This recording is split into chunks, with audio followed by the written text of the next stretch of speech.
Yo, what is going on YouTube? It is your boy GZTV, and I think we just watched the saddest episode of the show in the history of the show. We have the 64th episode, the 12th of the 5th season. We are closing out the 5th season with a sad bang here. This is a very heartbreaking bang. Like, this could have been the season finale, and I wouldn't have been upset about it. I don't know what they're going to do for the finale. This is just ridiculous. We have long-term parking.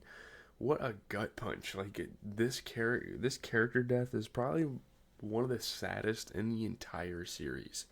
I don't think there's anyone that's more sad. Pussy Sarah was surely a pretty sad death. I don't know, dude. I can't think of a whole lot of other ones. It's been a while since someone like this impactful to this TV show has died. So let's get into what happened, all that stuff. So, getting into what happened, little Carmine recoils from the escalating violence of the New York mob war, and Johnny becomes the new boss of the Lupertazzi family. He decides to kind of step down. He realizes, they're fighting a little too much, so he's got to kind of give Johnny his way for this one. Obviously, he could be a successor years down the line. Johnny's older than him anyway, so it's like, okay, well, if you give him about 10 to 15 years, he'll probably be done with it. Maybe 20, I don't know. So in a sit down with Tony, both Johnny and Phil make threats against his blood relations. It's like, you're talking to the boss of New Jersey here, have some respect. Obviously there's a rivalry, obviously there's tension between the two families here, but Jesus Christ, dude. Like, have some fucking respect for the guy. It's Tony Soprano. He is the most, iconic, most notorious man in all of New Jersey. So Johnny says he wants Tony B on a fucking spit. In hiding, Tony B calls Tony to apologize. Obviously, yeah, he's in hiding because if they find him, they're gonna fucking kill him. And I feel like that's gonna be the big storyline going into the next episode. Since we got something like this out of the way, we will talk about that in a second. So Tony tells him not to come back and says he will look after his sons. Like, I got you, man. You have to stay in hiding. You cannot come back here. You're gonna get killed. Like, no matter when he comes back. He could wait like years and years for this to die down. If he comes back, they're gonna kill your ass.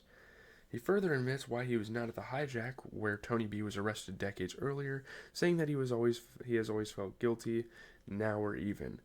Like, it's not like a bad thing on Tony's part to like pass out or have a panic attack. It's not like he could control it. I'm not sure why he suppressed this so many years. I guess because he was afraid of like being belittled or made fun of. But it's nice to see Tony finally telling the truth before Tony B's probably going to die soon, like in this show. Like, if I had to predict, Tony saying shit like this, it's like, yeah, Tony has a wild confrontation, or, jeez, I'm getting Tony and Tony B mixed up. I cannot talk right now. I just woke up like 40 minutes ago, so stay with me. So, yeah, ending the call, they tell each other to take care. They love each other. Tony then has the call traced and learns that Tony B is in upstate New York near their uncle's now empty house. He hires this guy to kind of hijack the lines pretty much.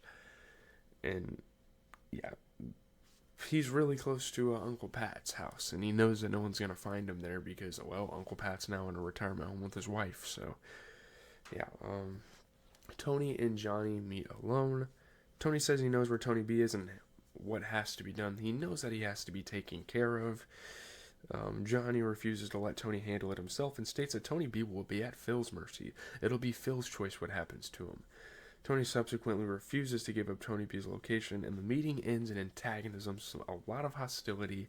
Again, that shitstorm is brewing for next episode. They had to end it with some drama there. A little bit of a cliffhanger. I don't know if I'm going to watch an episode of The Sopranos until probably Friday or Thursday, maybe here in a couple days. I don't think I have anything set for Friday to come out, so yeah, we'll probably watch this next episode. But there's a lot more to talk about. There's a whole other spectrum to the story. This is going to be a long episode, a long video, because look, this is a very impactful episode to the entire series. This might be 15 minutes. I don't care. Tony punishes Christopher for bungling a cigarette smuggling operation. Back home, Chris rants about Tony's treatment and what he sees as his favoritism towards Tony B. All this time, he has vented to Adriana. So Adriana, under intense stress, is diagnosed with ulcerative colitis. Obviously, being with Christopher and learning about his shit, and then being involved with the FBI and being pretty much a rat, and she doesn't know what to do. I don't know why the fuck she told Christopher. That's the mistake she's making in this episode, and that's going to lead to a huge shitstorm that leads to her demise, and we will get to that here in a second. So, when FBI surveillance catches Adriana behaving oddly with a bag of garbage behind her nightclub, she is brought in for questioning. Obviously, it's a very suspect thing. I don't know. She admits that she was cleaning up after a murder in her office. She admits it. Again, another mistake. Drug dealer Matush Giamana killed a customer who claimed he had been ripped off, and she was helping him clean up. That is an assailant for murder. You're connected to it, and you could get 25 years in prison. It's like, why would you tell them that you helped them? Why? I don't know. I guess there's no other way to explain it. I guess she wanted to give them information so that they get off her ass. Sorry, but it turns out the exact opposite happened, so it's kind of wild. So, threatened with imprisonment for covering up the murder, Adriana is told she has to wear a wire. This is kind of like a deal she has to take. It's almost like a mini plea deal, like snitching on a bigger crime case, another criminal in a bigger crime case. It's something. So she refuses, but persuades the FBI that Chris is ready to turn, even though she hasn't talked to him. They let her go with a deadline for bringing him in. If she doesn't bring him in by a certain afternoon, a certain time, sorry about the noise. You know what? Let me stop the recording. So continuing on with our discussion on the plot, sorry about that. So if they agree that if Adriana doesn't bring Christopher in at a certain time, they're gonna take action and probably arrest her.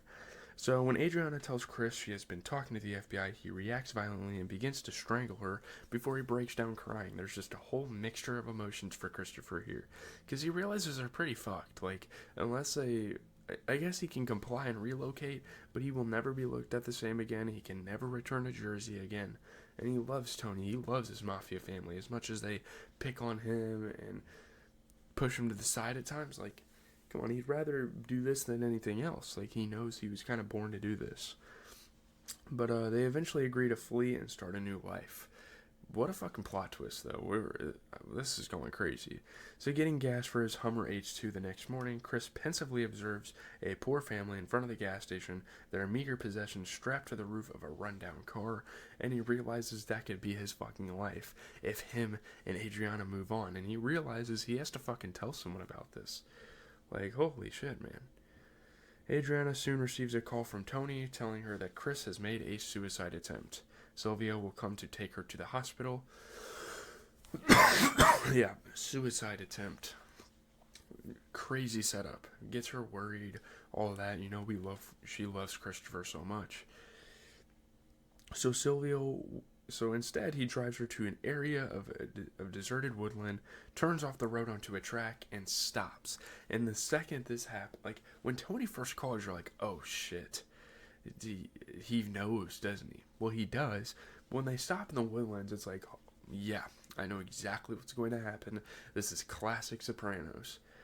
Jesus. This is kind of like Mike Ehrmantraut dying in Breaking Bad for the Sopranos. I feel like Adriana doesn't play the same role in the show as Mike does in Breaking Bad, but it definitely reminds you of a death like that. Or, like, you have to kill the person or something. Like, it's so sad because you know this person has to die. So, yeah. Adriana realizes that Sylvia has been ordered by Tony to kill her and begs for her life. She's like, please no, please no. She's kind of reading the room, reading the situation, understanding exactly what's going on. He drags her out of the car. As she crawls away, crying, he shoots and kills her off screen. Because if he killed her on screen, that would have... I mean, I guess maybe killing her off screen makes it a little more impactful. But, dude, killing her on screen would have been fucked up, dude, honestly. She's such a beloved character. I hate how I have, like, shit in my throat all the fucking time. Pause. But, like, Yo, that was so gay. Hold up. But, Chris dumps a suitcase of her belongings in a riverside dumping ground and puts her car in long-term parking at Newark Liberty International Airport. Because now that they know that the FBI is kind of looking for her, they need to stow her away and make sure they don't find anything of hers, any trace of her in the area anytime soon. So at the bottoming, Tony sees that Chris is doped on heroin. He says the pain is too much. Tony's such a piece of shit. Like, not able to read the room. You see that this man's fucking fiance just got killed, and he couldn't do anything about it. She was snitching on him the whole time. He didn't know about it. Obviously, Tony has some kind of question. He's kind of questioning Christopher because why the fuck couldn't you find this out yourself? Tony loses control and beats him up, saying Chris is not the only one in pain. Again, it's just the selfishness of Tony's character throughout the show that has really made you hate him at times. It's like, what an asshole. Like, who acts like this when someone has just lost their fiance? It's like, come on, dude. Tony and Carmela negotiate over her desire to build a house on spec in partnership with her father, Hugh. So that's another storyline, you know. Tony and her are kind of getting together. This is a wild episode. It is so action-packed. So much happens in this episode. It's great. Tony agrees to pay $600,000 for the land and promises that his midlife crisis will no longer intrude anymore into their marriage. They decide to reconcile, and he moves back into their house. Wonderful. This is great. I feel like this is awesome for the show. Tony goes to see Valentina in the hospital and breaks up with her. She is furious with Tony and devastated. Tony doesn't give a fuck. He's back married again. He's a happy man, and she has to go find out who she's gonna live the rest of her life with, and she says she wants to kill herself. She probably will, to be honest. Like, I wouldn't be surprised. The same thing happened to kind of Gloria Trillo. If that happens, if Tony makes two women kill themselves, I think he might be the problem here. So, yeah, talking about who died. Gilbert Neves was stabbed to death by Natush Giamana in a flashback. This probably happened during the timeline of a couple episodes ago. And then Adriana Lacerva was shot and killed by Silvio Dante for being an informant to the FBI.